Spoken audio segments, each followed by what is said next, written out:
Hello everyone, John here, and today I've got some Battlefield 4 footage for you. Now, I've only actually been able to play the game a limited amount of time over the past few days.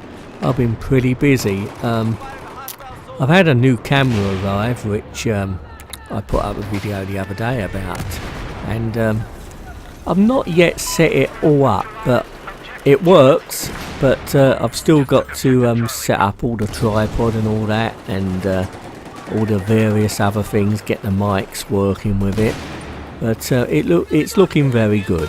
Anyway, I wanted to get this footage up, and I played as much as possible the last few days of Battlefield 4. And first of all, I'll tell you about what I'm playing it on.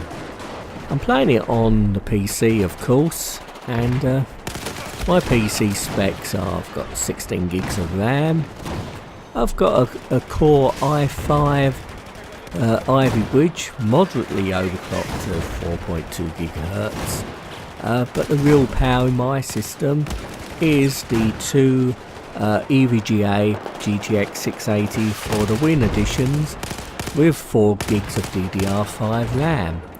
And they're giving me very, very good frame rates indeed.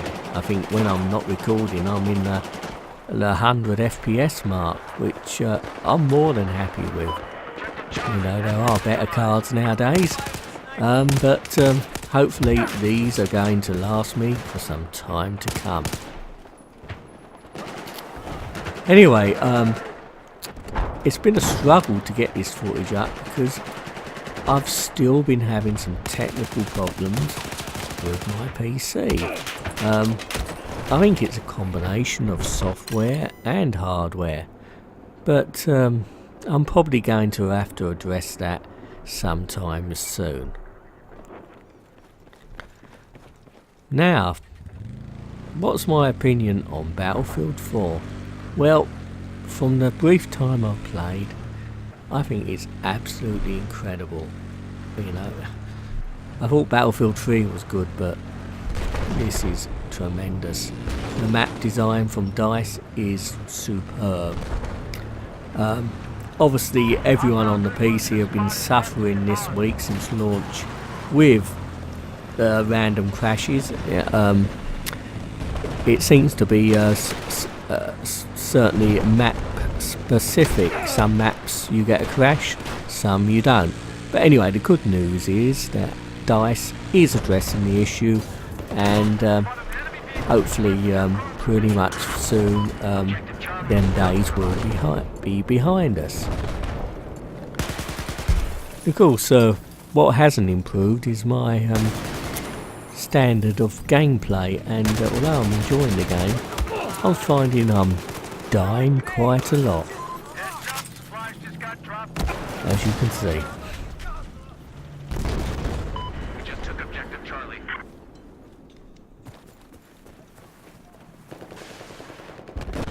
Anyway, over the last week there's been a little bit of controversy regarding next-gen consoles and Battlefield 4.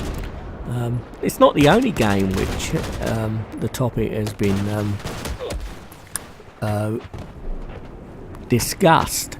The fact is that in quite a few games which are coming out for next-gen console releases, the PlayStation 4 versions are running at higher resolutions than the Xbox One. Now, a lot of people are putting this down to the fact that the Xbox One is probably a bit harder to develop for because of the system architecture, and also they've had limited time to get the consoles and the games ready for the console launches. Anyway, I don't think if you're getting an Xbox One you should be too worried, because I played the game at the Eurogamer Expo and I thought it looked fine. And also last week there was a big Battlefield 4 match between the USA and Europe, which the USA won. And they showed quite a lot of different maps on the Xbox One, of course, and I thought they looked pretty good. And certainly whatever console you get for the next gen launch, maybe both, I don't think you're going to be disappointed when you play Battlefield 4, because it will give you as close as possible to the PC experience on a console. Now, some of the improvements in Battlefield 4 over 3 is increased levels of destruction. Now, we had this in previous Battlefield Bad Company games, but it didn't seem to be so specific in the last Battlefield game. There was some destructibility, but I've noticed that there's a lot more destructibility of buildings in this game. You know, you can make your own paths through sides of buildings, and I think that's a real great improvement. Obviously we've got the cover system, which I've found pretty useful. Also the shooting a pistol in the water, which is cool, and you can dive and duck under it. And that's just a few of the improvements.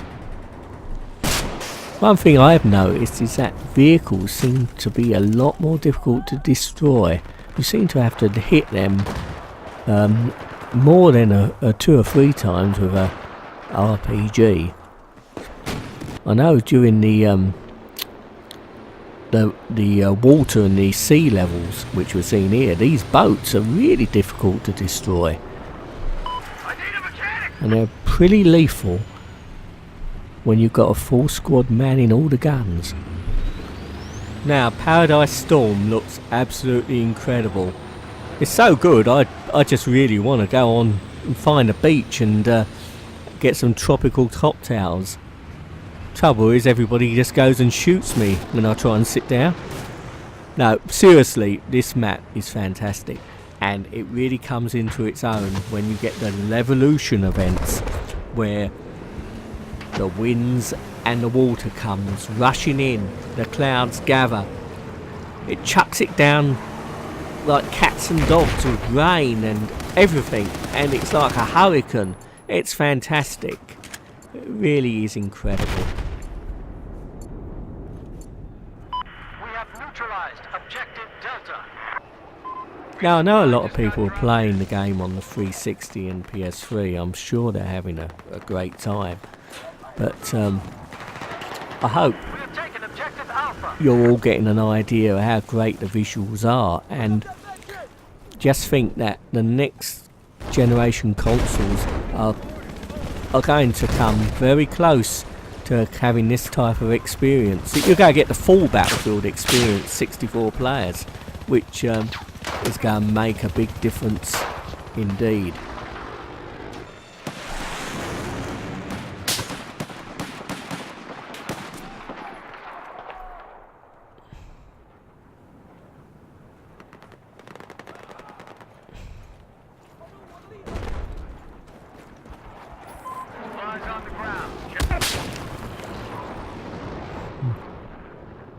We've still got snipers though in the game, and they keep shooting me. But I'll get my own back on this one.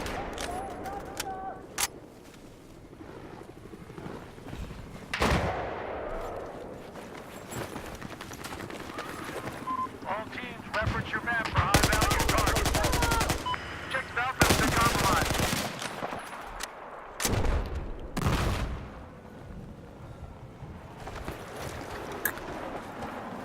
Anyway, let me know what you think. Please like and subscribe if you wish. And remember, later in the month you'll be seeing full coverage of PS4 and Xbox One, full unboxings and detailed analysis of the systems on this channel, and also the best of PC gaming. Also, if you're playing on the PC and obviously you'll be on Origin, if you want to send me a friend's request, I'm Duck for Cover John, and I'm always happy to squad up with anybody. Just don't count on me to kill too many people. Anyway, until next time, I'll leave you with the closing moments of Paradise Storm on the PC. Take care everybody, and remember, Check your map. let's all game on Supplies being dropped in. together.